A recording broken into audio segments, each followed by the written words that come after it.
Pahina 481. May nanghihimasok. Sa sandaling ito, itinanggi ng lalaking nakaluhod doon na walang nakasunod sa kanya. Nang naintindihan niya ito, natulala siya on the spot. Nagulat siya at puno ng hindi makapaniwala ang mukha niya. Paano ito naging posible? Napakabilis ng kanyang bilis na para bang lilipad na siya. Bukod dito, sa napakadilim na kalangitan, walang mga street lamp na nakalagay sa magkabilang panig ng damuhan sa Brook Spring. Medyo malayo pa rin ang pagitan niya at sa kabilang side. Sa karamihan, mayroon na lamang 2 marka ng bala. Isa pa, 2 lang ang tao doon at walang tao sa likod nila. Inimbestigahan na rin niya ito noon pa. Imposibleng may sumunod sa kanya. Hindi siya kailanman nagkamali sa pagtakas. Imposible.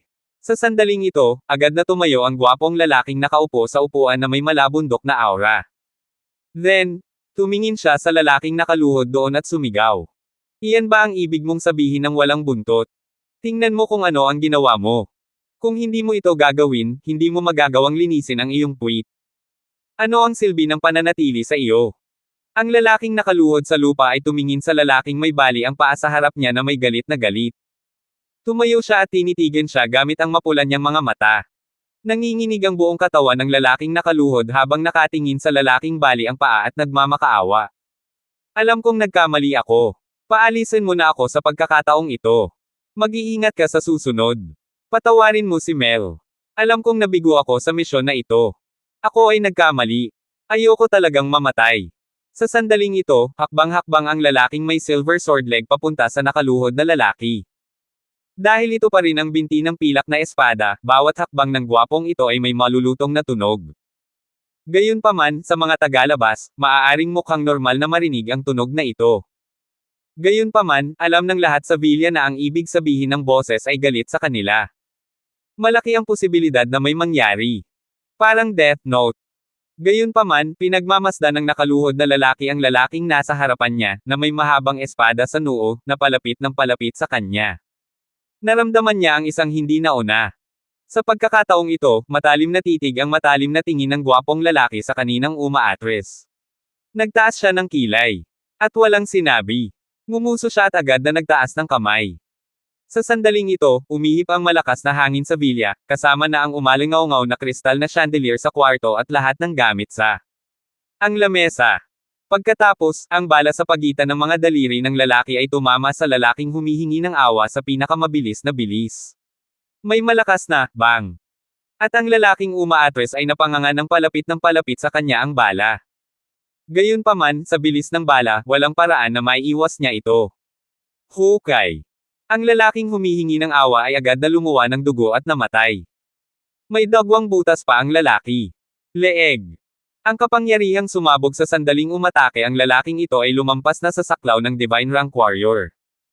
Sa sandaling ito, pinangunahan ni Robin Ramos sina Harry Geller at Frostpeak Dark Warrior sa pasukan ng villa. Pagkatapos, narinig niya ang tunog ng ping ping ping ping ping ping ping na nagmumula sa loob. Kumunat ang noo ni Robin Ramos at tumingin sa paligid. Pakiramdam niya ay walang gumagalaw sa loob. Sa sandaling ito, bumulong si Harry Geller sa tainga ni Robin Ramos. Madilim na Panginoon. Mag-scout ako ngayon. Walang sinabi si Robin Ramos. Itinaas lang niya ang kamay para pigilan si Harry Geller. Dahil pakiramdam niya ay maaaring hindi maganda ang mga bagay sa sandaling ito. Sa sandaling ito, ang tunog ng mga yabag ay nanggaling sa villa. Tinansya ni Robin Ramos ang bilang ng mga taong dumating. Maaaring mayroong 12 ng mga ito. Sa sandaling ito, tulad ng sinabi ni Robin Ramos, isang grupo ng mga tao ang sumugod at pinalibutan si Harry Geller, at Dark Warrior. Hindi nagsalita ang mga lalaking nakaitim na ito. Direkta silang sumugod kay Robin Ramos at sa iba pa. Gayunpaman, lahat ng mga taong ito ay may hawak na mga espada. Nang makita ni Harry Geller na hindi tama ang sitwasyon, pinangunahan niya ang mandirigmang Frostpeak Dar at sumulong ng hindi nag-iisip. Ang lalaking nakaitim ay maliksi at maliksi. Gayunpaman, sina Harry Geller at Frostpeak, Dark Warrior ay walang dalang anumang armas. Gayunpaman, sa lakas ni Harry Geller at ang mga taong ito ay wala. Ang mga lalaking nakaitim na ito ay malapit ng saksakin na Dark Warrior at Harry Geller sa mga vital points sa bawat pagkakataon, ngunit si Harry Geller at Dark Warrior ay laging nakakatakas. Sa huli, wala silang lakas na gamitin. Sa sandaling ito, direktang sumuntok si Harry Seller. Hindi bababa sa 100 tao ang ipinako sa dingding at nagdere ng dugo na namamatay sa lugar. Gayunpaman, hindi rin nagpakita ng anumang kahinaan ang panig ng isang na miyembro ang naghiwalay sa mga taong ito at nilabanan sila. Halos bawat suntok ay tumatama sa isang mahalagang lugar. Maaring braso niya o binti niya ang lumipad palabas. Halos walang kompleto. Pagkatapos ng sunod-sunod na hiyawan, nagkaroon ng kapayapaan. Sa huli, namatay sila dahil sa labis na pagkawala ng dugo. Gayunpaman, mayroon pa ring ilang mga tao na nakaligtas matapos mabugbog. Sindik nilang pinanood ang pagkamatay ng kanilang mga kapatid. Tragically on the spot, at ang kanilang mga puso ay nagkakagulo. Bakit napakalakas ng mga nasasakupan ng taong ito? Kahit na ito ay isang malakas na mandirigma, imposibleng matiyak na ang kanyang mga suntok ay tatama sa mga mahahalagang puntos. Bukod dito, ang mga taong ito ay hindi gumamit ng maraming lakas, ngunit madali nilang pumatay ng mga tao. Nagkatinginan ang mga natitirang tao. Kung sila ay patuloy na umakyat, maaari lamang nilang hintayin ang kamatayan. Kaya naman, nang makita ng mga taong iyon si Robin Ramos na papalapit sa kanila ng hakbang-hakbang, sila ay natakot. Isang hakbang pasulong si Robin Ramos at napaatras sila. Sa huli, ang mga taong iyon ay hindi maaaring umatras at direktang idiniin sa pintuan, na para bang sila ay pinarurusahan. Sa mga sandaling ito, hindi alam ng mga nasa harap na hanay na nakarating na sila sa dulo, kaya't umaatres pa rin sila. Pagkatapos, pinisil ng mga tao sa likod na hanay ang pinto at nahulog sa pinto na parang salansan ni Henry Holman. Agad na naramdaman ng grupo ng mga tao na may mali at napatayo sila sa gulat. Nang makarinig siya ng kalabog, galit na tumingin sa pinto ang isang paa na lalaki. Nang makita na sina Robin Ramos at Harry Geller ay nasa kabuuan na ang dami niya. Sa isang iglap, umihip ang malakas na hangin at lahat ng nasa bilya ay natangay, kasama na ang kanyang mga tauhan na nakaitim na katatapos lang mahulog sa pintuan. Sa pagkakataong iyon, maririnig ang mga hiyawan. Pagkatapos, hinampas ng isang paa na lalaki ang kanyang kamay sa mesa, at ang mesa ay agad na nahati sa dalawa.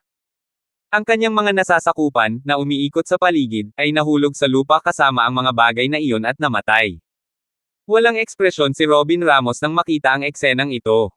Gayunpaman, sa wakas ay pinaikit ng isang tao mula kay Harry Geller at Frostpeak, Dark Warrior ang kanilang mga mata. Ang lakas ng taong ito ay hindi maaaring maliitin. Maaari niyang gawin ang lahat ng tao sa silid na lumipad sa hangin at mapatay sa isang iglap. Talagang hindi ordinaryong tao ang taong ito.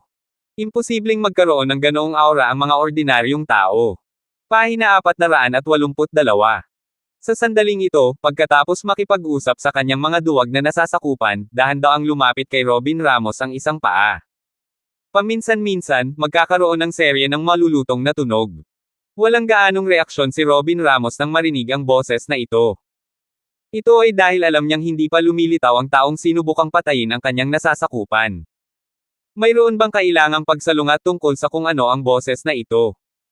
Gayunpaman, bahagyang sumimangot ang 10 tao mula kay Harry Geller at hindi nila maiwasang maging mas maingat sa malutong at kakaibang tunog kanina lang.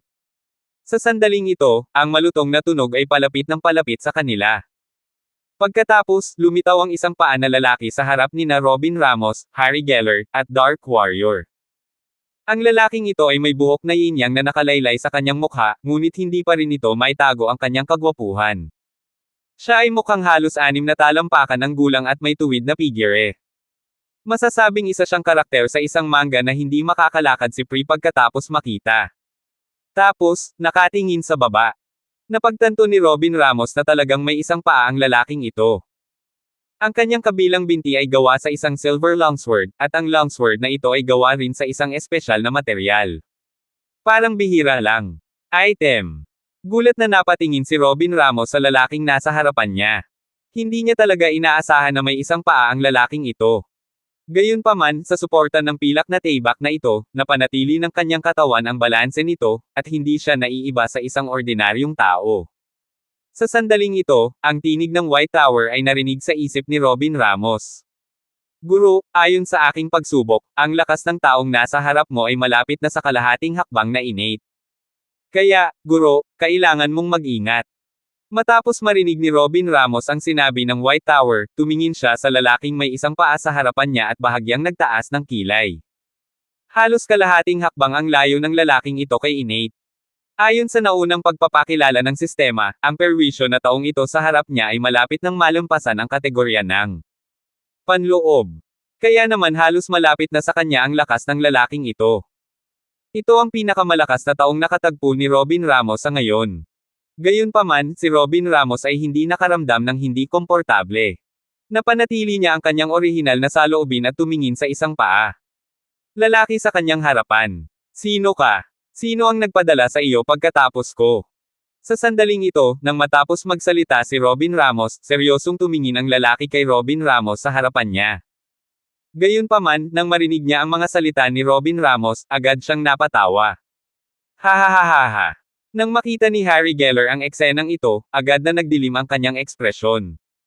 Nang malapit na siyang sumugod, heavy by Robin Ramos. Pagkatapos, tumingin ito sa kanya at umiling. Ay napatigil. Ito ay dahil si Harry Geller ay hindi katugma sa kanya. Kung padalos-dalos siyang sumugod, malamang namamatay siya sa kamay ng taong ito. Sa sandaling ito, gusto lang malaman ni Robin Ramos ang dahilan kung bakit nagpadala ang taong ito ng taong pumatay sa kanya. O kung sino ang utak. Tapos, nagbago ang ekspresyon ng lalaking nasa harapan niya at seryosong tumingin kay Robin Ramos. Sinabi niya sa labis na paghamak at panunuya. Sino sa mundo ang maaaring magpadala sa akin? Walang sino man ang may karapatan. Nagtataka lang ako kung bakit tumaas ang bounty ni Robin Ramos sa Assassin Forum mula $20 milyong hanggang $2,200 milyong. Bukod dito, hanggang ngayon, walang pumunta para mangolekta ng bounty na ito. Wala naman akong pakialam sa pera. And as you can see, hindi naman ako nagkukulang, curious lang ako kung anong klaseng panghuhuli kung saan-saan at hindi pa nagtagumpay hanggang ngayon. Tiningnan ni Robin Ramos ang isang legged middle-aged na lalaki sa harap niya at walang pakialam na sinabi. Ngayon meron ka na. Napatingin ng medyo may edad na lalaki kay Robin Ramos at ngumuso. Oo, ngunit labis akong nabigo. Akala ko ang taong ito ay hindi bababa sa isang maalamat na figure. Hindi ko inaasahan na ito ay isang bata na hindi pa lumaki ang anumang buhok. Mga bobo talaga yung mga yon. Ni hindi nila makukuha ang pera ng libre. Tao ay pagiging. Nakikita ko kung paano mabubuhay ang isang maliit na batang tulad mo hanggang ngayon. Dapat ay nagtago ka sa isang lugar at hindi lumabas. Tama. Sa sandaling ito, naka-curl ang mga labi ni Robin Ramos. Pagkatapos, tumingin siya sa lalaking nasa harapan niya at sinabing, magtago muna ako dito sandali. Matapos marinig ang mga salita ni Robin Ramos, agad na nagbago ang ekspresyon ng lalaki nang sabihin niya sa malalim na boses. Ang pangahas mo. Hindi ka lang pumunta sa lugar ko para patayin ang mga nasasakupan ko, kundi nang ahas ka ring magsalita ng lantaran. Napatingin si Robin Ramos sa lalaking nasa harapan niya at hindi siya pinansin. Tumingin ang one-legged middle-aged na lalaki kay Robin Ramos sa kanyang harapan at hindi umimik. Gayunpaman, unti-unting tumaas ang kanyang galit at diretsong sinabi. Nakita ko ang mga walang kwentang bagay sa huling minuto pa rin. Ang basura ay hindi nararapat mabuhay.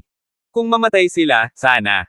Robin Ramos, sa tingin mo ba ay magiging ligtas kapag katapos patayin ang mga walang kwentang bagay na ito sa ilalim ko?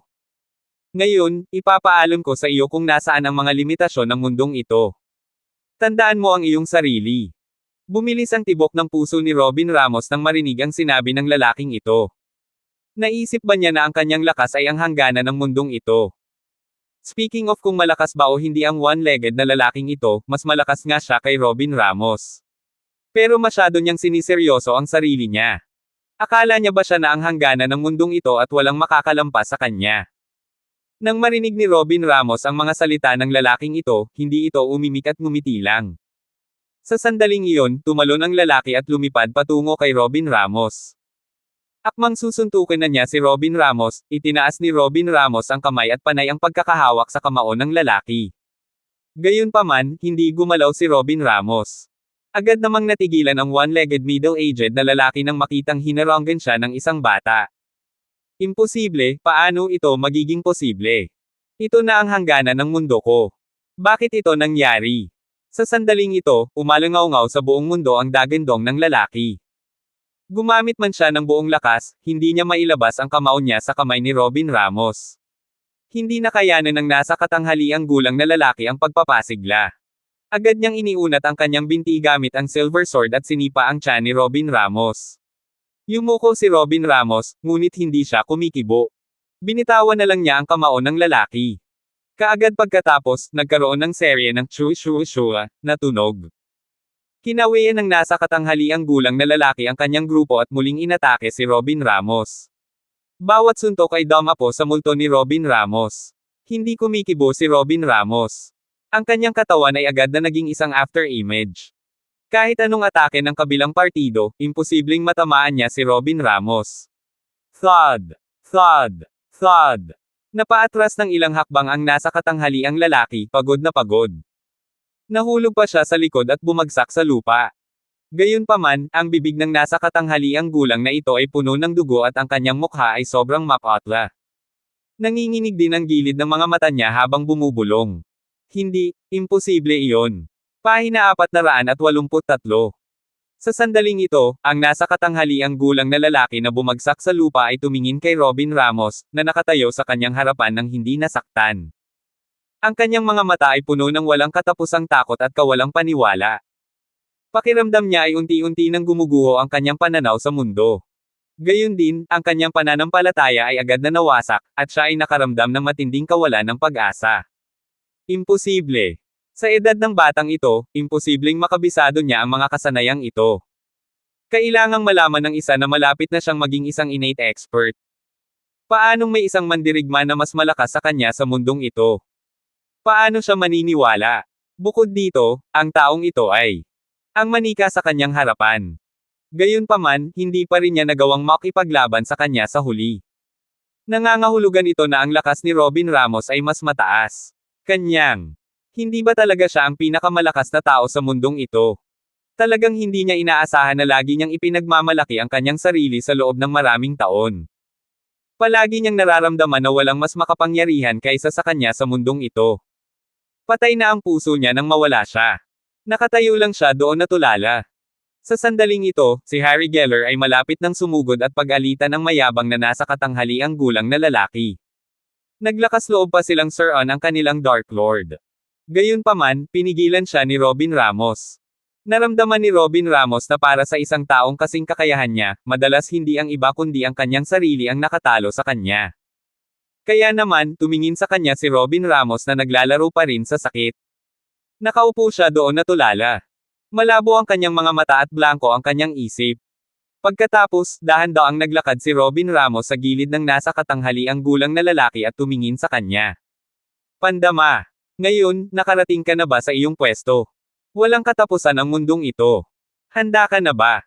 Sa sandaling ito, nang marinig ng nasa katanghaliang gulang na nakaupo sa lupa ang mga salita ni Robin Ramos, bumilis ang tibok ng kanyang puso. Tama iyan. Mukhang tama ang binata. Sa mundong ito, hindi kailanman nagkukulang ng mga eksperto. Nabubuhay siya ngayon sa sarili niyang mundo. Pakiramdam niya ay baka siya na lang ang natitira sa mundong ito, ngunit hindi niya alam na palaging may mas better. Matapos makausap ang lalaki ay tumalikod na si Robin Ramos at naghanda ng umalis. Laking gulat ni Darkwater na sumusunod sa likod niya, natural na sumunod sila sa likod ni Robin Ramos nang makita siyang umalis. Sa sandaling ito, agad na natauhan ang taong ito. Magsasalita pa sana siya, napagtanto niyang wala na si Robin Ramos sa kanyang harapan. Pagkatapos, nagmamadali siyang tumalikod at tumingin kay Robin Ramos, na papalabas na sana ng villa.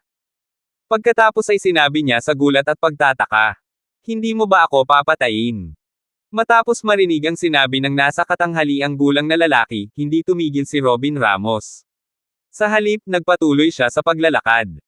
Dahil naintindihan ni Robin Ramos na ang totoong nakatalo sa kanya ay hindi iba, kundi ang kanyang sarili. Sa sandaling napagtanto ng nasa katanghaliang gulang na ito na hindi siya ang pinakamalakas, maaaring mas masahol pa ito kaysa kamatayan para sa kanya. Gayunpaman, ang nasa katanghaliang gulang na lalaking ito ay tila nakapagdesisyon na. Madiin ang kanyang mga mata at kumikislap ang kanyang tingin. Pagkatapos, nagmamadali siyang tumayo at sinugod si Robin Ramos, na aalis na sana. Sa sandaling ito, narinig na ni Harry Geller ang kaguluhan. Tumayo siya sa harap ni Robin Ramos at pinigilan ang medyo may edad na lalaki. Pagkatapos, diretsyong sinabi ni Harry Geller. Anong gusto mo? Iniligtas ng ating Dark Lord ang buhay mo.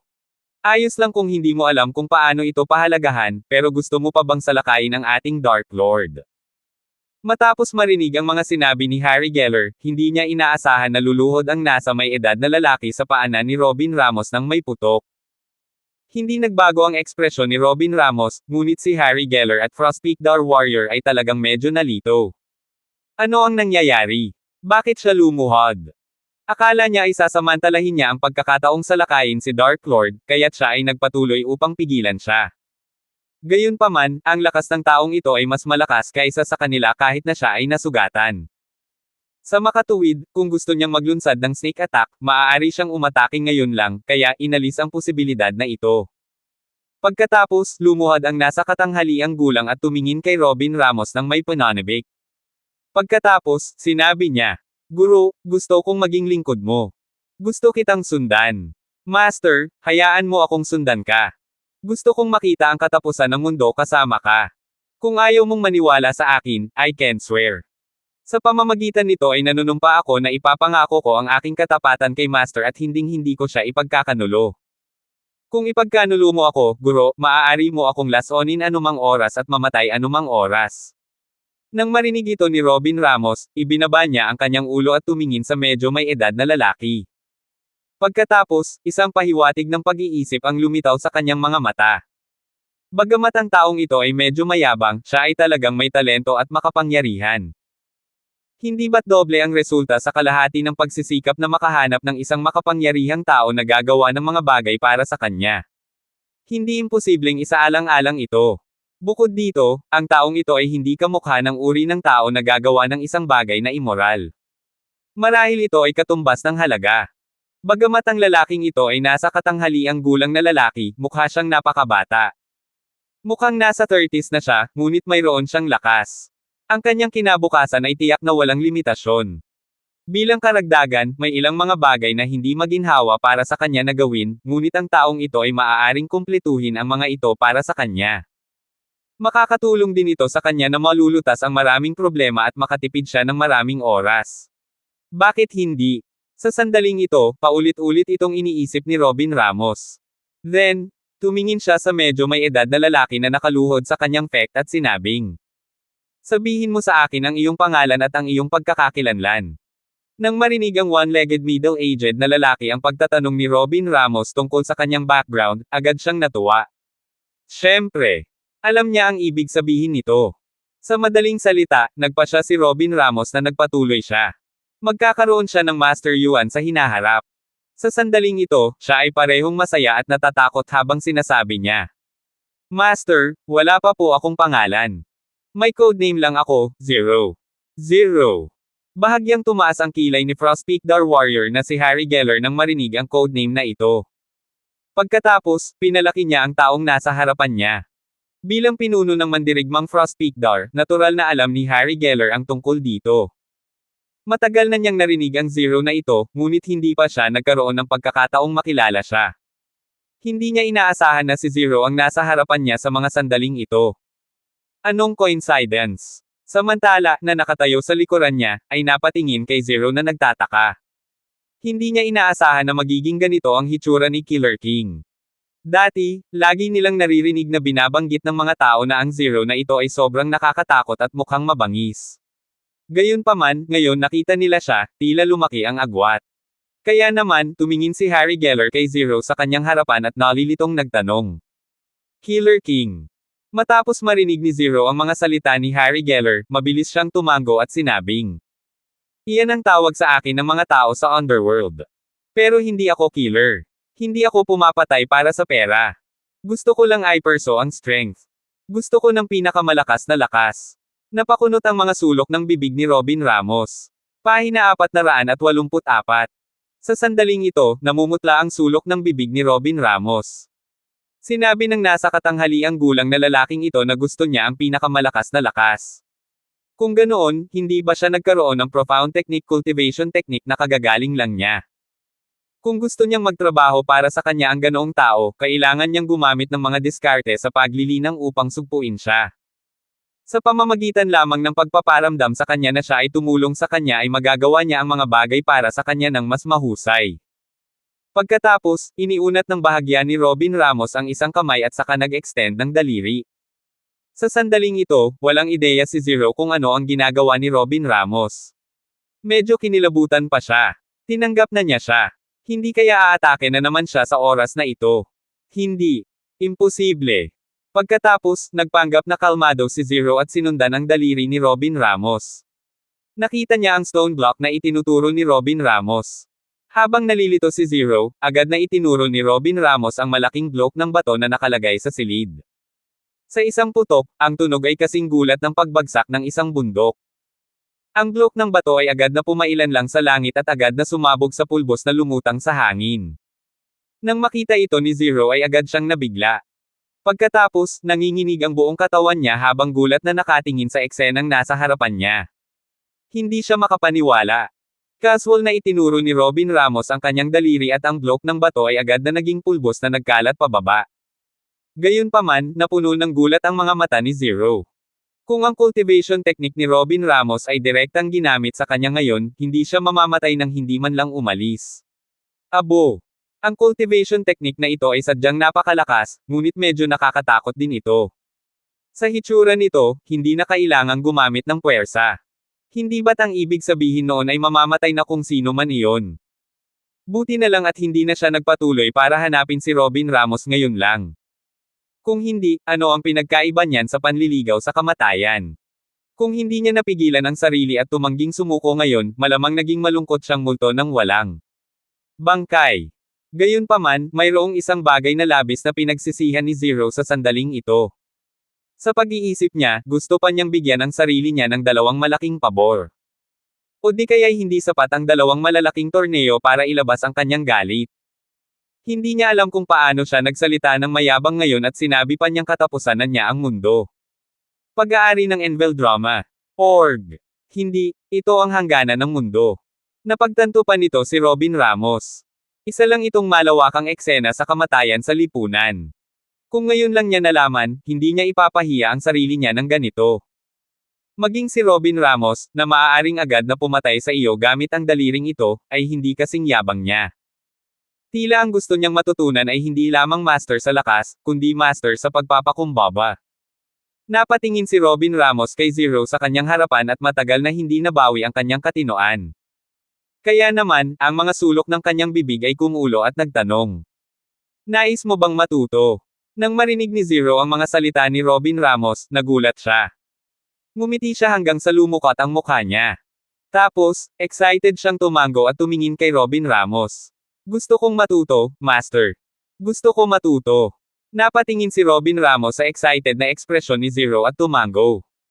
Mabuti. Kung gayon kailangan kong gawin mo ang isang bagay para sa akin. Nang hindi nag-iisip, sinabi ni Zero kay Robin Ramos. Walang problema.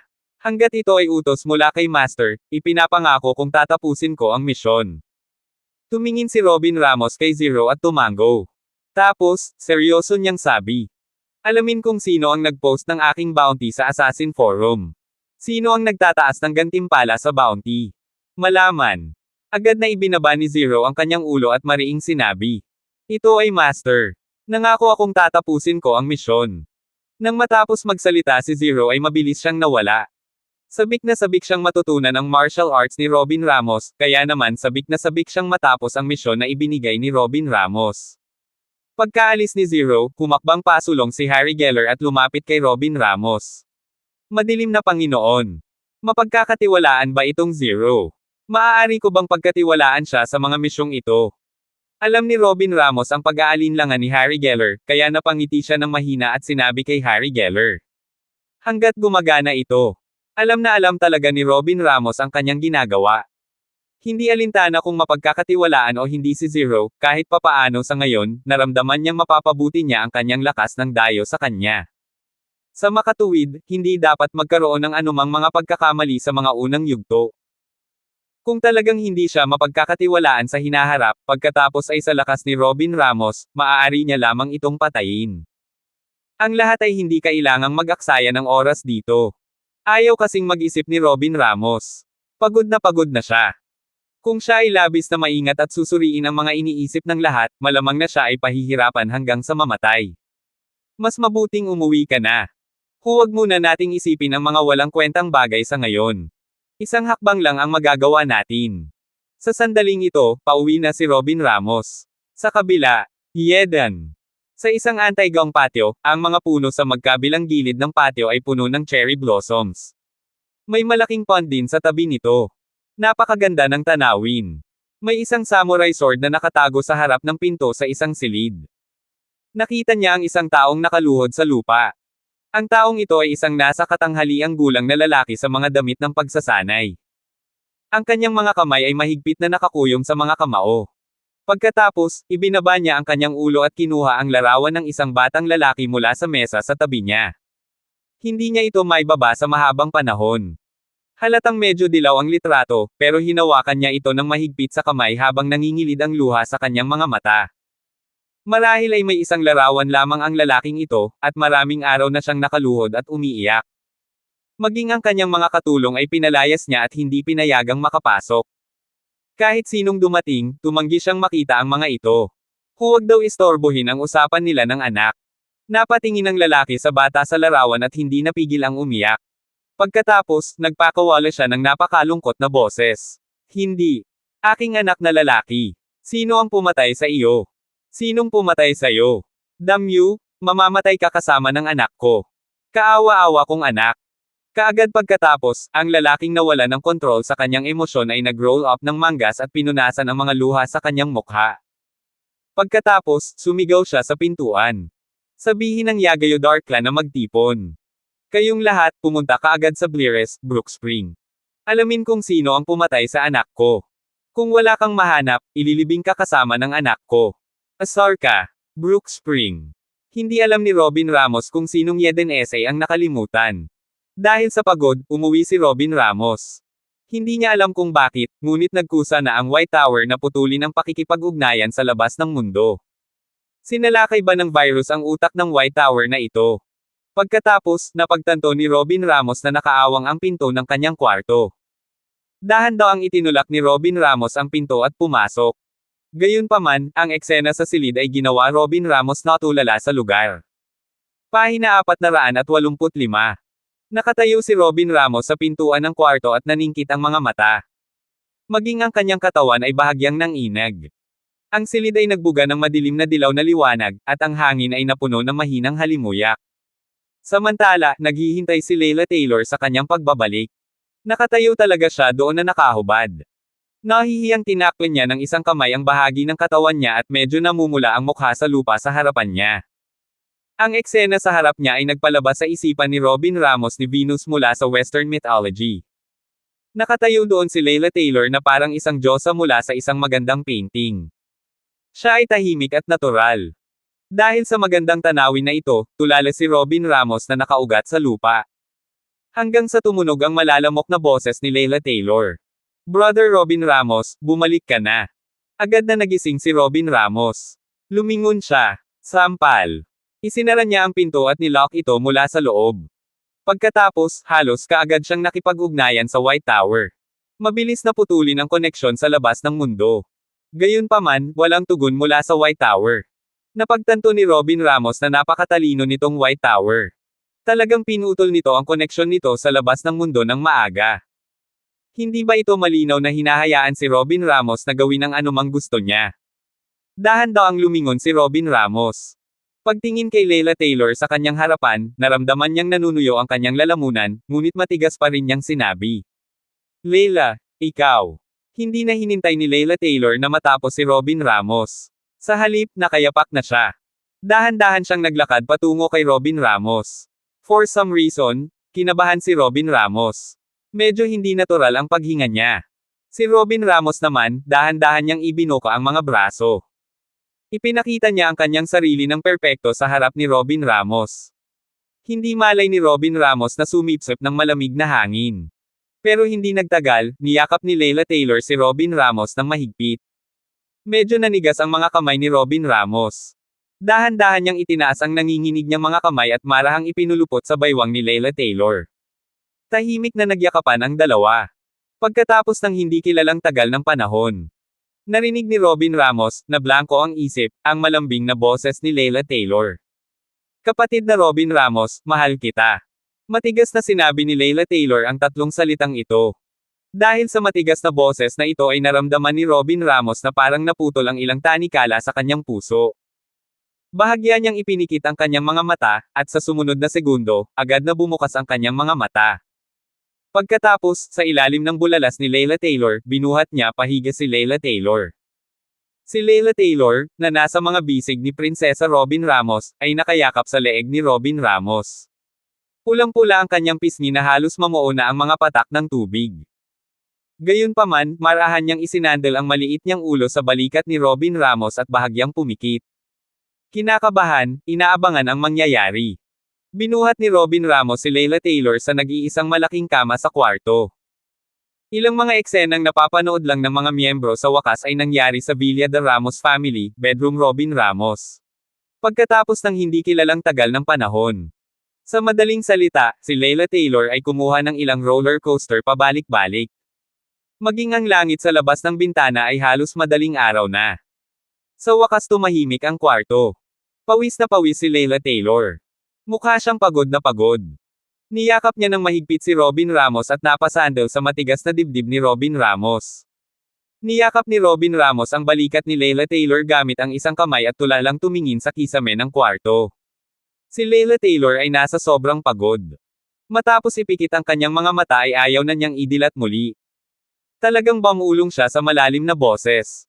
Kapatid na Robin Ramos, napakaganda mo. Kailangan kong maghanap ng tutulong sa akin. Anong ibig niyang sabihin sa paghahanap ng tutulong sa kanya? Nang marinig ito ni Robin Ramos, biglang naging kakaiba ang kanyang ekspresyon. Hindi masyadong tama ang mga sinabi ni Layla Taylor. Akmang tatanungin niya si Layla Taylor kung gusto niyang marinig ang sinasabi nito. Gayunpaman, napagtanto niya na ang batang babae ay nakatulog na. Buong araw. Gulp. Ang sikmura ng isang tao ay sumisigaw na naghihintay na mapakain. Ngumiti sa isa't isa sina Robin Ramos at Layla Taylor at dahan-daang bumangon. Dinala ni Robin Ramos si Layla Taylor, na matigas pa rin ang paglalakad, sa silid kainan ng villa ng pamilya Ramos. Nang makita silang dalawa ng lahat ng tao sa villa, sumilay sa kanilang mga mukha ang isang nakakapang-asar na ngiti. Dahil dito ay nahihiya si Layla Taylor na hindi man lang nagtaas ng ulo. Sa silid kainan, ibinaon ni Layla Taylor ang kanyang ulo at kumain ng buong puso. Mabilis niyang na-refill ang kanyang stamina. Dahil malapit na namang magdilim ang langit. Ano ang gusto niyang gawin kapag madilim? Kung gayon sino ang nakakaalam? Napatingin si Robin Ramos kay Layla Taylor na kumakain ng tame time na may maamong ngiti sa labi. Kahapon at ngayon, ang dalawang araw na ito ang pinaka-relax at masasayang araw ng buhay ni Robin Ramos. Dahil din kay Layla Taylor kaya naalis lahat sa kanyang isipan ang mga pag-aalala ni Robin Ramos sa kanyang background. Ngayon, mas determinado si Robin Ramos na maghayganti para sa pamilya Ramos at alamin ang katotohanan tungkol sa kanyang pinagmulan. Sa sandaling ito, may kumatok sa pinto ng dining room mula sa labas. Kilay Shield. Bahagyang tumaas ang kilay ni Robin Ramos. Naramdaman niya ito. Si Harry Geller iyon. Dapat ay may espesyal na dahilan si Harry Geller para hanapin siya sa oras na ito. Kaya naman, dahan-daang tumayo si Robin Ramos at lumabas ng restaurant. Sa labas ng restaurant, lumuhad si Harry Geller sa isang tuhod. Pagbati, Dark Lord. Tumango si Robin Ramos at tumalikod para maglakad sa ibang direksyon. Mabilis na tumayo si Harry Geller at sumunod. Hindi nagtagal, narinig ang boses ni Harry Geller. May balita mula sa Dark Lord, Killer King Zero. Oo. Bahagyang tumaas ang kilay ni Robin Ramos. Nakarating na. Kagabi, hiniling niya kay Zero na imbestigahan ang bounty. May balita na ba ngayon? Sa katunayan, ito ay karapat-dapat sa kanyang titulo ng Killer King. Sa kabilang panig, sinabi rin ni Robin Ramos. Ano ang sinabi niya? Agad na sumagot si Harry Geller. Sinabi niya na ang taong naglabas ng Global Kill Order na ito ay hindi isang tao, ngunit isang organisasyon. Ang organisasyong ito ay kumilos bilang isang tagapamagitan. At ang organisasyong ito. Huminto sandali si Harry Geller bago nagpatuloy. Ang organisasyong ito. Ito ay shadow killing. Ano? Nang marinig niya ang mga katagang, shadow killing, isang malamig na tingin ang biglang lumitaw sa mga pupils ni Robin Ramos. Pahina 486. Ano? Nang marinig ni Robin Ramos ang mga salitang shadow killing, isang malamig at sinister na tingin ang biglang lumitaw sa mga mag-aaral ni Robin Ramos. Shadow killing, ang mga taong ito ay talagang ayaw umiyak hanggang sa makita nila ang kanilang kabaong. Sila ay isang grupo lamang ng mga tao na hindi maaaring baguhin ang kanilang mga paraan. Ang shadow killing na ito ay ang organisasyong personal niyang winasak noon. Noon, dahil din sa minsang naglagay ng bounty sa Frostpeak Dar Warrior. Nang malaman ito ni Robin Ramos, agad siyang nagdala ng mga tao para makipag-ayos sa kanya. Naalala pa niya ang eksenang lumuhad ang pinuno ni Shadow Killing sa harap ni Robin Ramos at inamin ang kanyang pagkakamali. Ang eksena ng isang lalaking may taas na 8 talampakan na umiiyak sa lugar. Lord Robin Ramos, mangyaring iligtas kami. Hindi na tayo mangangahas na gawin ulit. Wala tayong choice. Para mabuhay lahat. Patawarin mo kami. Nangangako kami na simula ngayon, tiyak na maghuhugas kami ng kamay sa bagay na ito at hindi na muling lalabas. Pabayaan mo na kami. Talagang hindi niya inaasahan na luluhod ang grupong ito sa kanyang harapan at mapapait na magmamakaawa. Binigyan din niya sila ng pagkakataon.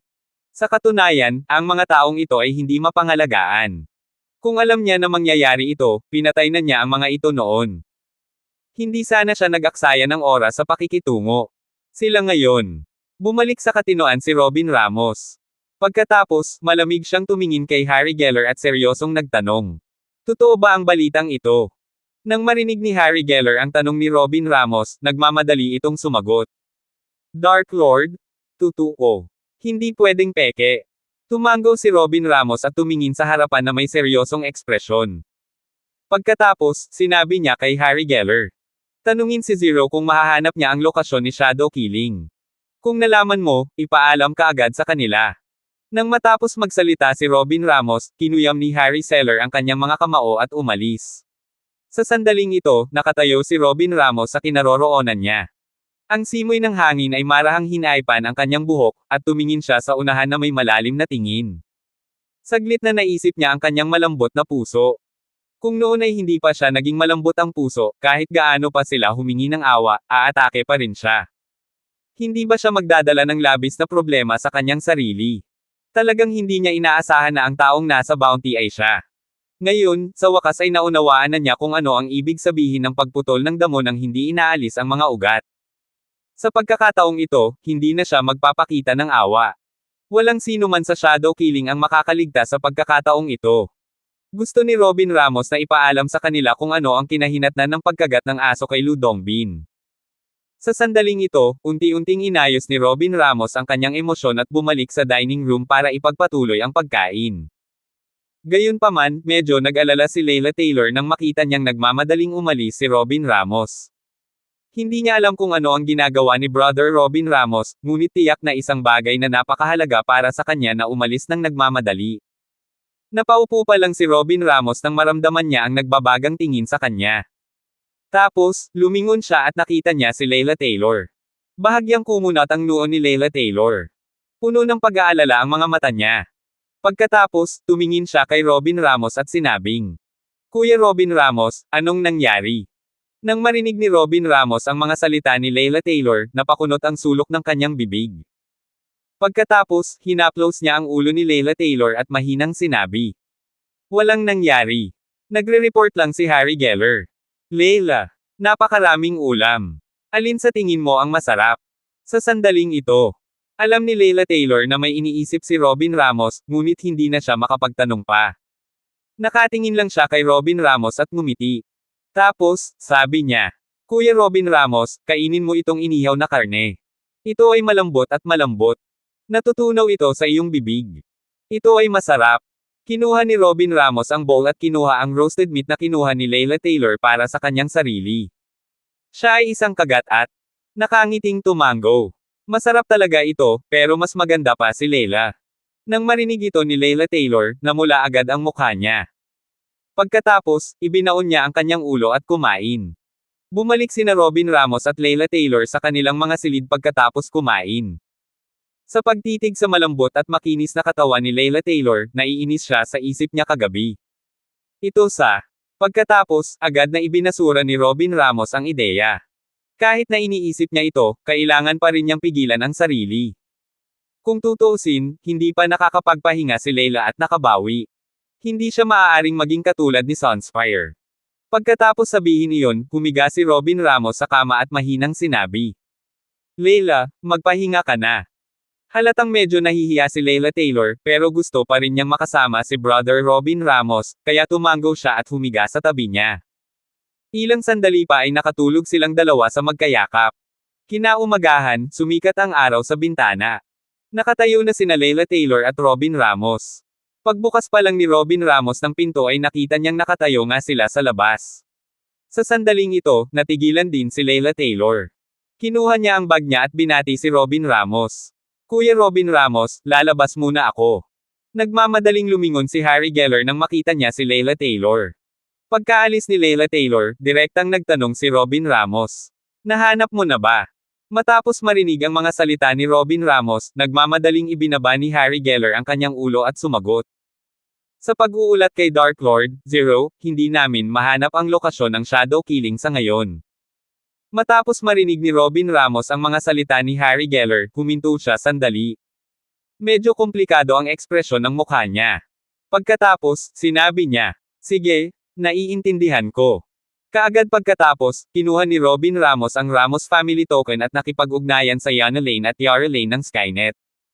Hindi nagtagal ang tunog ng beep. Dalawang boses ng babae ang nanggaling sa kabilang side. Dark Lord. Sa sandaling ito, hindi gaanong nagsalita si Robin Ramos. Sinabi niya na walang pakialam.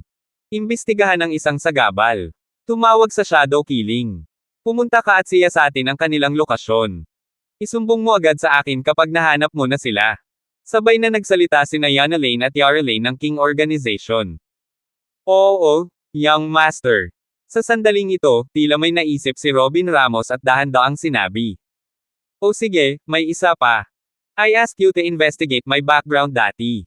May nahanap ka na ba?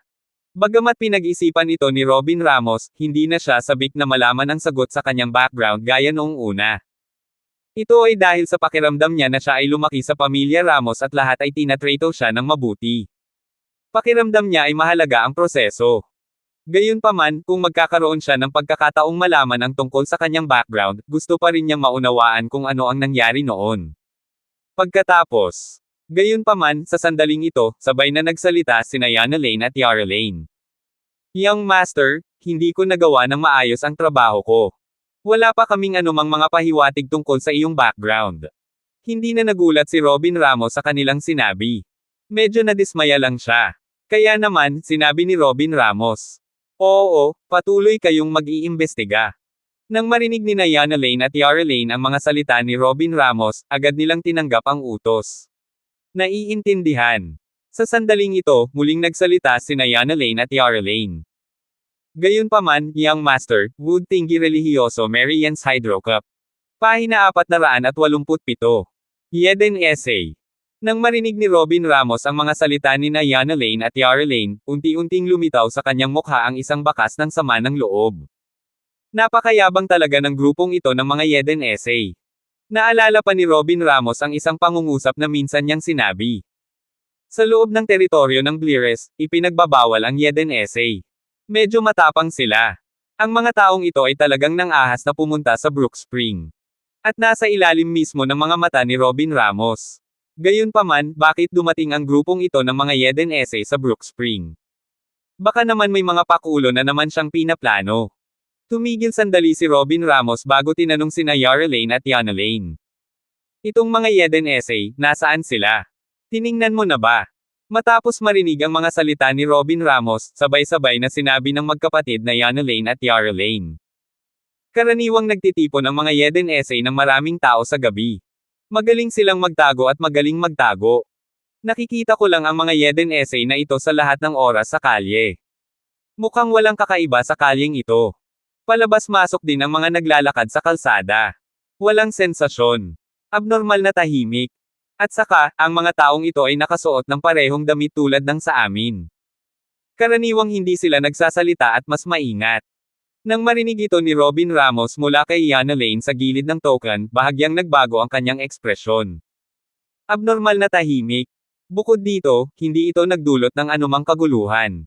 Hindi ba't mas nakakatakot iyon? Hindi ba ganito ang kalmado bago ang bagyo? Parang pati hangin pa rin. Sa sandaling ito, sinabi ni Robin Ramos kay Yarlane Hinyanalane sa panig ng token. Malalaman ko. Pagkatapos, iniligpit ni Robin Ramos ang token at tumitig sa unahan ng may malalim na tingin. Dahil ang mga taong Yeden essay na ito ay nadama na walang saysay na mabuhay, at kailangan lang nilang pumunta sa Blires upang ligawan ang kamatayan, ipapadala niya sila sa impyerno. Sa anumang kaso, ang pamumuhay ay walang kabuluhan sa kanila. Pagkatapos, agad na lumingon si Robin Ramos at tumingin kay Harry Geller. Dalhin ang Frostpeak Dark Warrior at sundan mo ako. Buti na lang at nabasa ni Robin Ramos ang hugis ng kanilang mga bibig. Gayunpaman, napagtanto niya na ang mga bibig ng mga taong ito ay tila wala sa wikang Blires. Parang wika ni Yeden. Hindi kaya sa club na ito nanggaling ang Yeden essay na nakita ni na Yarlane at Yanalane. Ikinaway ni Robin Ramos ang kanyang kamay at naglakad pasulong si Harry Geller. Dark Lord. Tumingin si Robin Ramos sa club na nasa harapan niya at seryosong sinabi. Harry Geller, tingnan mo ang club na ito. Tinanggap ni Harry Geller ang utos at maingat na naglakad pasulong kasama ang Deep Dark Warrior. Kung may nakita silang darating, si Harry Geller at ang iba ay magtatago sa likod ng puno. Nang makalapit siya sa dalawang tao, narinig niyang nag-uusap ang mga ito at napagtanto niyang nagsasalita nga sila ng mga wikang Yedan. Bukod dito, mas maingay din ang mga tao sa club kaysa sa iba, ngunit lahat sila ay mga Yeden essay. Mabilis na bumalik si Harry Geller, mandirigman ng Frostpeak Dar, at ang iba pa kay Robin Ramos at sinabing, Dark Lord, may Yeden essay sa club na ito. At saka, parang sinundot namin ang pugad ni Yeden essay. Parang ang buong Brook Springs Yeden essay ay dumating dito. Parang may sikreto. Tumingin si Robin Ramos sa clubhouse sa harap niya at sinabing, Halika, pumasok tayo at tingnan natin. Gayunpaman, hindi nilayo ni Robin Ramos na pangunahan ang kanyang mga tauhan. Sa halip, gusto niyang marinig kung ano ang gustong gawin ng mga taong ito. Kaya naman, sinundan ni na Harry Geller at Frostpeak Dar Warrior si Robin Ramos at sabay na pumasok sa club. Pagpasok pa lang nila sa club ay may narinig silang nagkakagulo. Tahimik na pumasok si Robin Ramos at ang iba pa. Walang nakapansin sa kanila. Bukod dito, napagtanto ni Robin Ramos na may abala ang mga tao sa loob. Wala sa mga waiter ang walang ginagawa, kaya walang nagtanong tungkol sa kanilang pagkakakilanlan. Nalaman din niya na karamihan sa mga unit ng Yeden essay na ito ay puro sa paligid. Dirdiretsong naglakad sina Robin Ramos, Harry Geller, at Dark Warrior. Dumaan sila sa isang corridor na puno ng mga neon lights at napadpad sila sa private room area. Si Harry Geller at Frostpack Dark Warrior ay isa-isang pumunta sa mga pribadong silid upang makinig. Kaagad pagkatapos, ang boses ni Yeden essay ay nanggaling sa isa sa mga pribadong kwarto. Si Harry Geller ay nagmamadaling tumingin sa siwang ng pinto. Malabo niyang nakikita ang higit sa 10 makapangyarihang tao, at isang bahagi sa kanila ang mas makapangyarihang Yeden essay. Nakaupo sila sa private room at nag-uusap ng ilang bagay. Dahil hindi masyadong maganda ang soundproofing sa private room, malinaw sa labas ng private room. Sa private room, hindi umupo sa gitna ng pribadong silid ang isang lalaking nakasot at leather na sapatos. May hawak siyang wine glass at sinabing, Tinawagan kita dito ngayon para marinig ang iyong mga opinyon.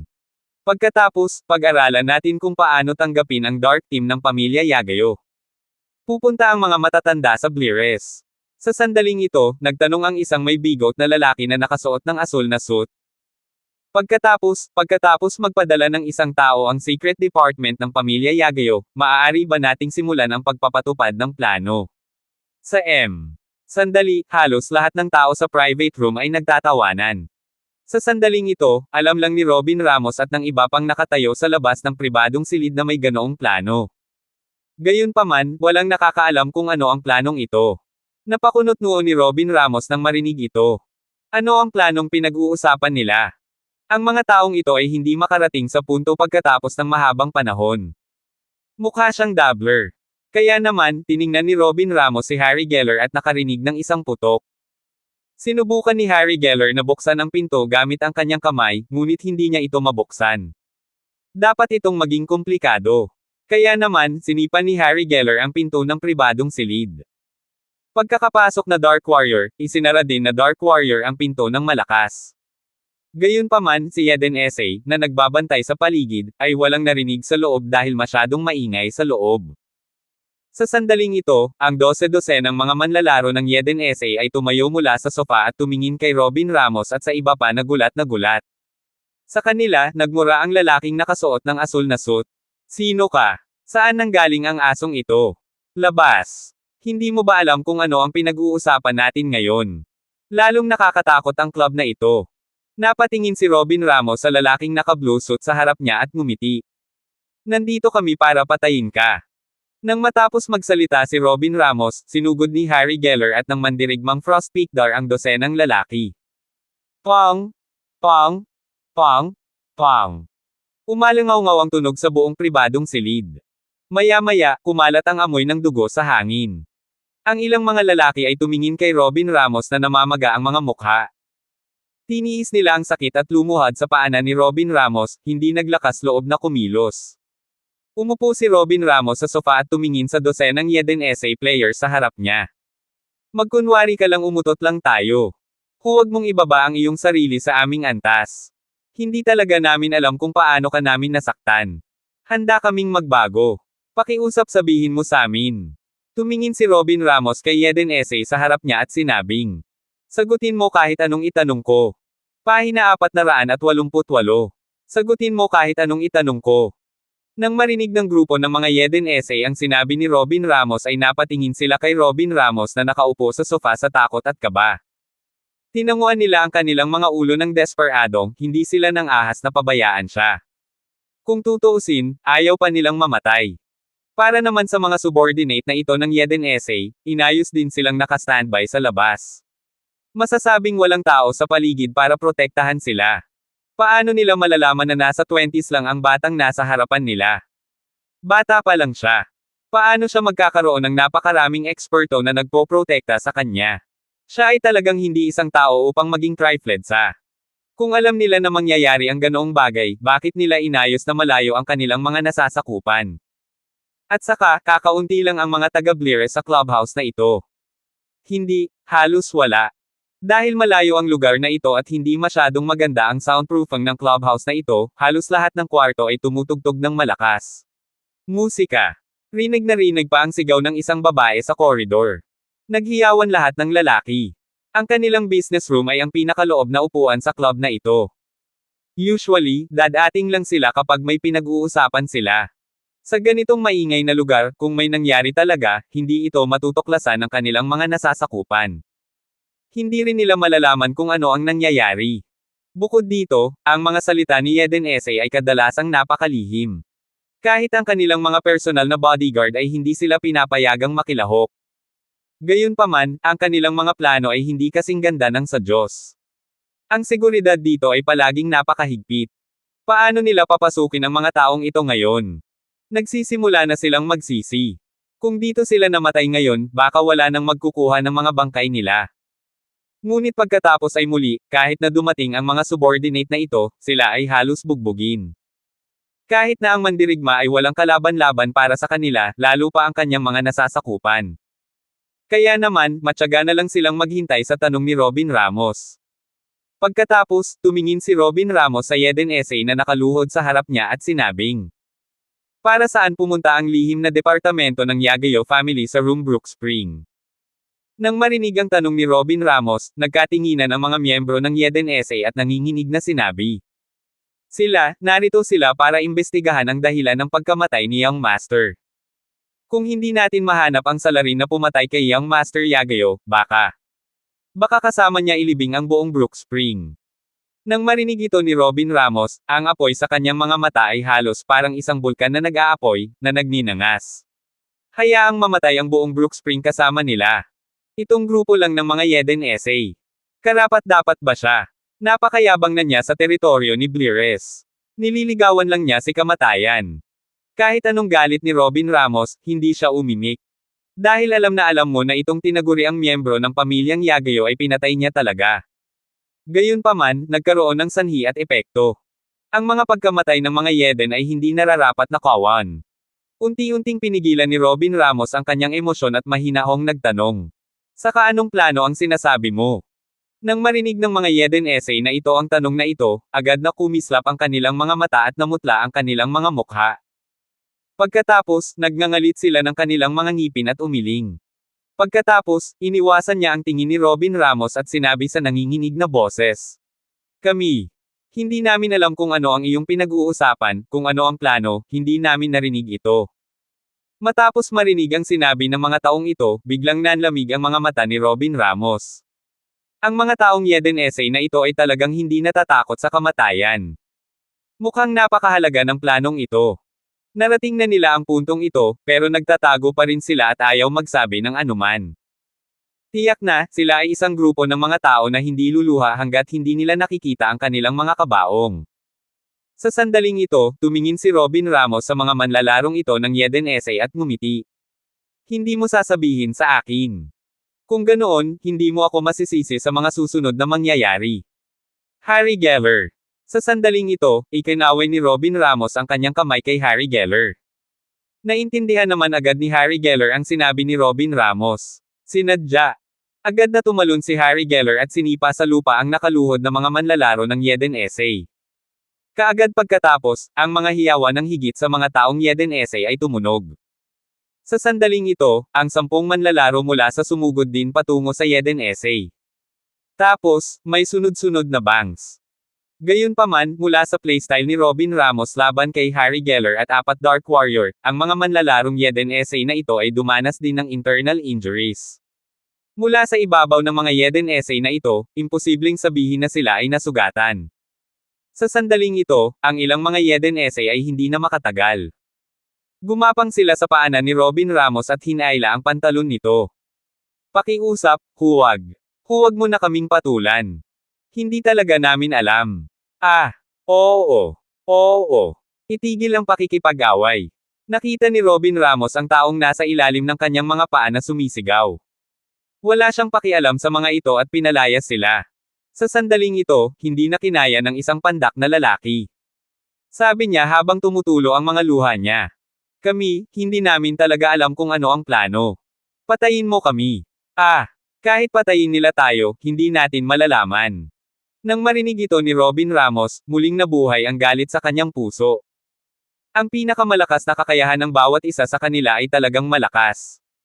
Kung noon pa man, matagal nang nawasak ni Robin Ramos ang mga taong ito. Gusto niya talagang mamatay ang mga manlalarong Yeden essay na ito sa lugar. Ngunit ngayon, hindi iyon magagawa ni Robin Ramos dahil alam niyang ang kaunting pagkainip ay makakasira ng isang malaking plano. Upang harapin ang higit pang mga Yeden essay na nakatago sa Brookspring, hindi siya maaaring kumilos ng padalos-dalos sa ngayon. Isa pa, hindi niya kayang patayin ang mga taong ito dahil hindi niya alam kung ano ang planong iyon. Sa sandaling ito, malamig na tumingin si Robin Ramos sa unahan at tumingin kay Harry Geller. Ipinagpatuloy niya si Harry Geller na pamunuan ng Frostpeak, mga Dark Warrior na tao na ubusin ang mga Yeden essay stamina points na ito upang mapilitan niya silang ihayag ang plano. Kaya naman, direktang sinuntok ni Harry Geller ang dalawa. Sa isang buga, bumulwak ang dugo sa kanilang mga bibig at agad silang natamba sa lupa. Ang iba pang mga manlalaro ng Yeden essay ay natakot na. Napatitig sila sa dalawang Yeden essay player na nagsusuka ng dugo habang nakanganga ang bibig. Kahit na ano, ito ang mandirigma ng kanilang Yeden. Talagang nabugbog sila ng husto kaya wala na silang lakas na lumaban. Lumuhad si Yeden essay at tumayo sa harap ni Robin Ramos. Pakiusap iligtas mo kami. Kung alam talaga namin kung ano ang plano, hindi na namin kailangang magdusa ng pambubugbog mula sa iyo. Sa sandaling ito, isa pang tao ang gumapang. Pinunasan niya ang mga luha sa kanyang mukha at sinabing, tama iyan. Ang alam lang natin ay darating ang Yagayo Dark Clan. Wala na tayong ibang alam. Kaya pakiusap huwag mo na kaming pahirapan pa. Kahit napatayin mo kami, ang outcome ay pareho pa rin. Nang marinig ni Robin Ramos ang sinabi ni Yeden essay, hindi siya mapakali ng matagal. Hindi kaya talaga alam ni Yeden essay ang planong ito. Tila isang hakbang lang ang kaya niyang gawin. Pahina 489. Sa sandaling ito, sumisigaw pa rin sa sakit si Robin Ramos nang makita ang grupo ng mga Yeden essay. Gayunpaman, sinabi pa rin ng grupong ito ng mga Yeden essay na hindi nila alam kung ano ang plano. Sa totoo lang, walang saysay ang patuloy na pagtatanong sa kanila. Medyo nakaramdam din siya ng pagod. Dahil wala naman silang sinabi, hindi na siya mapakali na ipagpatuloy. Sa isip ni Robin Ramos, kahit anong plano ni Eden Essay sa likod nila, kailangang may tumupad sa kanila. Hanggat pinatay niya ang mga taong ito, natural na matatapos ang plano. Hindi na kailangang malaman kung ano ang plano. Hindi ba't sinabi nitong grupo ng mga Eden Essay na darating ang secret department ng pamilya Yagayo? Kung sila ay lumitaw, ang sagot ay natural na lalabas. Kinuha ni Robin Ramos ang hindi pa nabubuksang alak sa clubhouse at ibinato kay Harry Geller. Kinuha ni Harry Geller ang alak at binuksan ito ng malakas. Pumunta siya sa wine cabinet at kumuha ng baso. Pagkatapos, nagsalin siya ng alak at inilagay sa harap ni Robin Ramos. Kinuha ni Robin Ramos ang alak sa kanyang baso at sumangot bago sinabing, "Masarap itong alak. Hindi ko lang alam kung kailan darating ang Yagayo Dark Gang." Nang matapos siyang magsalita, kinuha ni Robin Ramos ang kanyang wine glass at humigop. Pagkatapos, narinig niya ang mga taong Eden Essay na lumuhad sa kanyang harapan, na para bang nakahawak sila sa isang straw na negel iligtas buhay. Pagkatapos, tiniis nila ang sakit ng kanilang mga katawan at nagmamadaling sumagot. "Mamayang gabi, o bukas." Oo. Binigyan lang kami ng pamilya ng Yagayo ng mahirap na oras. Hindi namin alam ang mga detalye, ngunit tiyak na sa loob ng 2 araw na ito. Oo. Nakaramdam ng pananakit ng ulo si Robin Ramos. "Ikaw? Ano?" Nang marinig ng lalaki ang pagtawag sa kanya ni Robin Ramos, natakot siya kaya nanlambot ang kanyang mga paa. Tapos, nahihiya siyang bumulong. Natatakot lang ako na hindi ko makakuha ng sagot. At pagkatapos, naguguluhan si Robin Ramos. Pagkatapos, tumingin siya kay Eden Essay at sinabing, pinatay ko. Ngunit hindi makatwiran. Dahil sinabi mo na darating ang Yagayo family sa susunod na 2 araw, Robin Ramos, maghihintay sa kanila dito." Nang marinig ni Eden Essay ang sinabi ni Robin Ramos, napatulala siya. "Ano? Dito ba mananatili ang batang ito at hihintayin ang pagdating ng pamilyang Yagayo? Sino si Robin Ramos? Hindi kaya may sama ng loob ang taong ito sa pamilya Yagayo." Gayunpaman, ang Eden Essay ay walang oras upang isipin ito. Ang inaalala nila ngayon ay hinahanap ng taong ito ang pamilya Yagayo. Hindi ba't makakasama rin sila nito? Paano kung dumating ang Yagayo family at naisip nila na kasama nila si Robin Ramos? Sa oras na iyon, hindi nila malilinas ang kanilang mga pangalan kahit na tumalon sila sa Yellow River. May mga lobo sa harap at tigre sa likod. Matapos maubos ni Robin Ramos ang alak, umupo siya doon at pumikit para magpahinga. Dahil napakabakante ng kwarto ng business club na ito, umupo rin sina Harry Geller at Frostpeak Dar Warrior. Sa sandaling ito, si Eden Essay, na nakaluhod sa lupa, ay sumasakit ang kanyang likod. Unti-unti na siyang nawala ng pakiramdam sa kanyang mga binti. Akmang tatayo na siya. Sinulyapan siya ni Harry Geller. Agad namang lumuhad ng maayos ang mga taong iyon. Sa sandaling ito, hindi na kinaya ni Eden Essay. Tumayo siya at sinabi kay Robin Ramos, na nagpapahinga sa kanyang mga mata. "Sarado. Hindi na talaga kami makaluhad. Bakit hindi mo sabihin sa amin kung sino ka ngayon? Kaya hindi tayo kailangang manatili sa dilim. Pagod tayong lahat." Nang matapos siyang magsalita ay takot na takot din ang tingin ng mga Eden Essay sa tabi niya kina Eden Essay at Robin Ramos. Bagamat sinabi ni Eden Essay ang kanilang iniisip. Gayunpaman, tila nakita na nila ang pagtatapos ng taong ito sa sandaling ito. Sa sandaling ito, pagkatapos marinig ang mga salita ni Eden Essay, si Harry Geller ay nagpahayag ng isang mabangis na ekspresyon at direktang lumiwanag. Bang! Diretsyong sinipa sa kisame ang Eden Essay. Ang lalong hindi nakaimik ay may crystal lamp sa kisame. Matangkad at mabigat ang taong iyon para mabitin. Pagkatapos, ang mga hiyawan ay nagmula sa itaas ng kisame.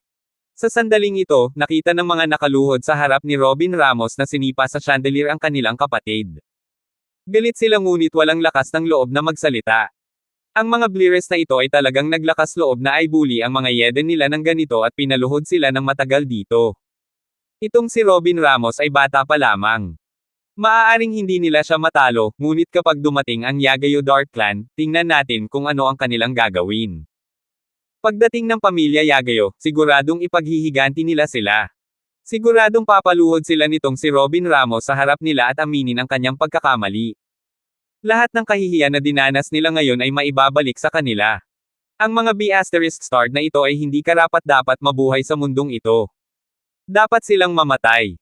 Malalim na ang gabi, isang sinag ng liwanag ang bumasag sa katahimikan ng gabi. Dalawang itim na kotse ang pumasok mula sa eskinita at huminto sa pasukan ng club. Sa sandaling ito, mahigit 10 tao ang bumaba sa sasakyan. Ang mga lalaking nakaitim na may hawak na samurai swords ay sumugod sa loob. Club. Sa sandaling ito, hindi alam ni Eden Essay ang nangyayari sa private room, kaya naghintay na lang sila. Hindi naman kasi sila tinatawag ng mga tao sa loob. Pagkatapos, nakita nila ang grupo ng mga lalaking nakaitim. Natigilan sila. Sino ang mga taong ito? Huwag mong sabihing narito sila para makipag-away.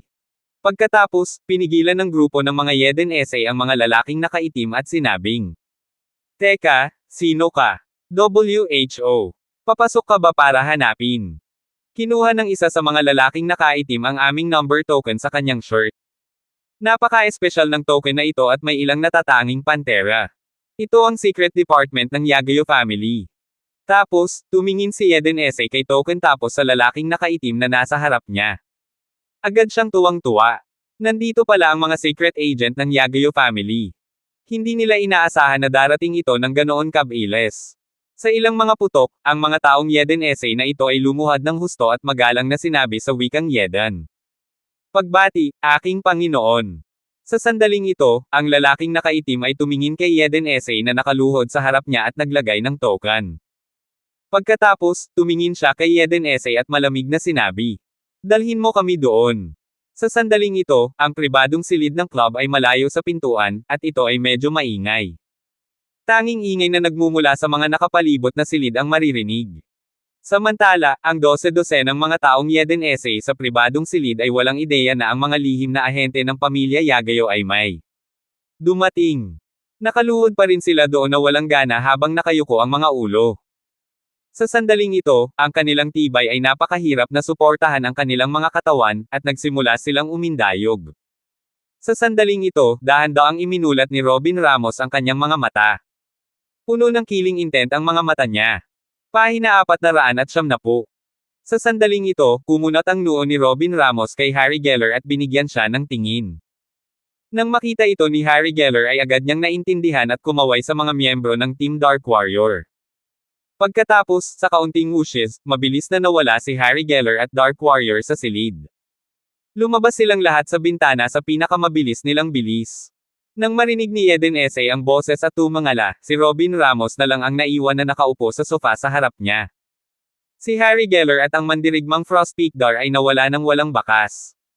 Si Eden Essay, na nakaluhod sa lupa, ay hindi man lang alam kung paano sila lumabas ng silid.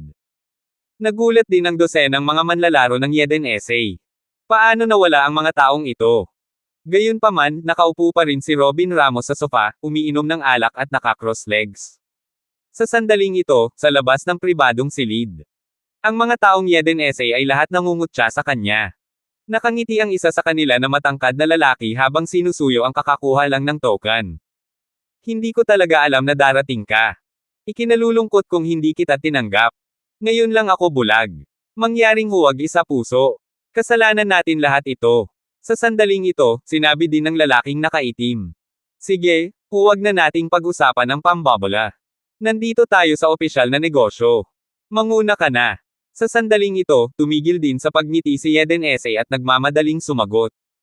"Oo, oo, oo. Actually, may makahulugang ngiti na ang lalaking nakaitim sa mukha. At saka, ngayon lang siya nag-enjoy sa pambobola ni Eden Essay. Ito ay dahil palagi nilang nararamdaman na sila ang mga langit. Sa kanilang mga mata, walang sino man sa mundo ang mas malakas kaysa sa kanila. Ito ang uri ng tao na nakatayo sa pinakamataas na punto at nagsuri ng mga tao." Ang grupo ng mga Eden Essay ay masigasig na pinangunahan ang daan para sa pamilya Yagayo hanggang sa marating nila ang huling pribadong silid ng negosyo. Pagkatapos, hinawakan nila ang hawakan ng pinto ng may ngiti at sinabing binuksan nila ang pinto.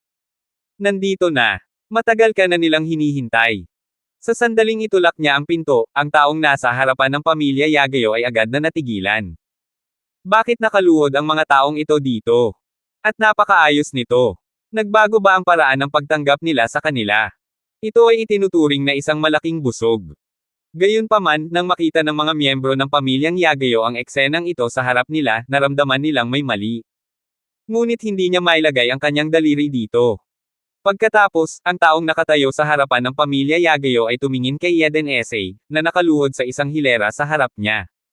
Subconsciously niyang sinabi, "Bakit lahat kayo nakaluhod sa lupa?" Gayunpaman, ang mga taong ito ay hindi nang ahas na gumawa ng tunog. Nakatingin lang sila sa direksyon ni Robin Ramos na kinakabahan. Lumingon ang pamilya Yagayo at napagtantong nakaupo si Robin Ramos sa sofa sa tabi nila. Hawak ni Robin Ramos ang isang baso ng alak sa kanyang kamay.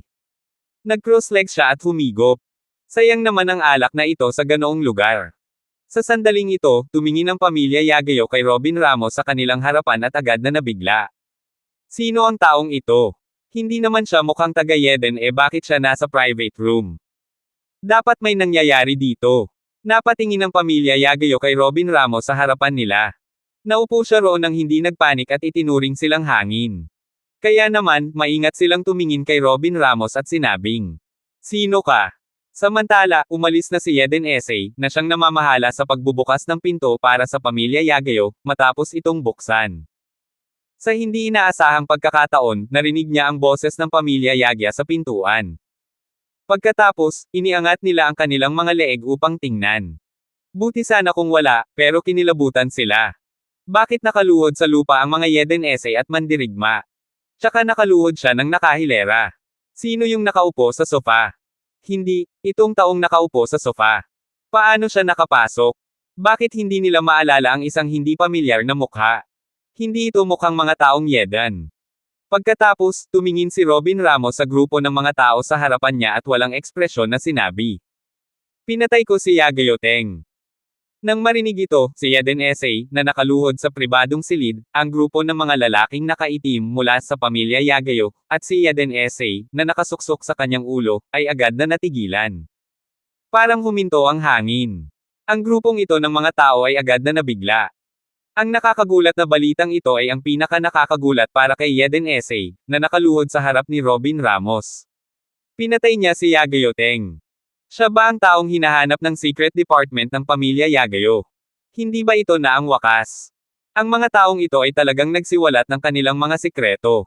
Kahit na hindi sila patayin ni Robin Ramos, malamang na mamatay sila para tabyusan ang kanilang mga krimen.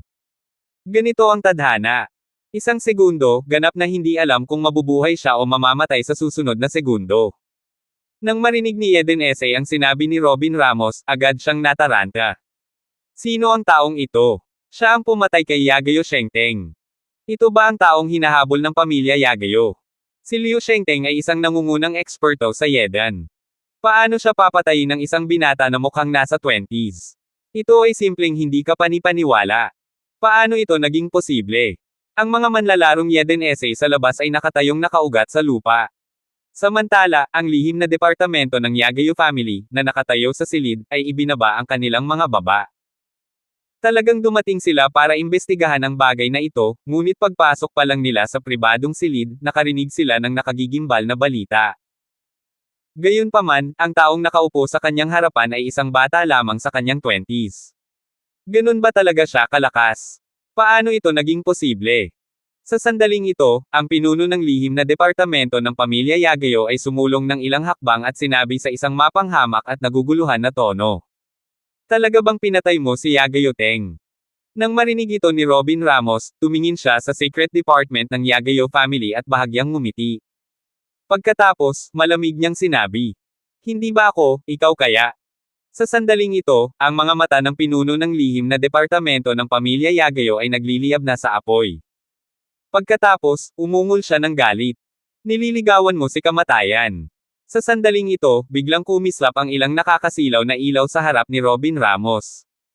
Inilabas ng 12-dosenang miyembro ng pamilyang Yagayo ang kanilang katana mula sa kanilang tagiliran at itinuro si Robin Ramos. Ang lakas ng loob mong tumakbo sa lugar na ito at habulin si kamatayan.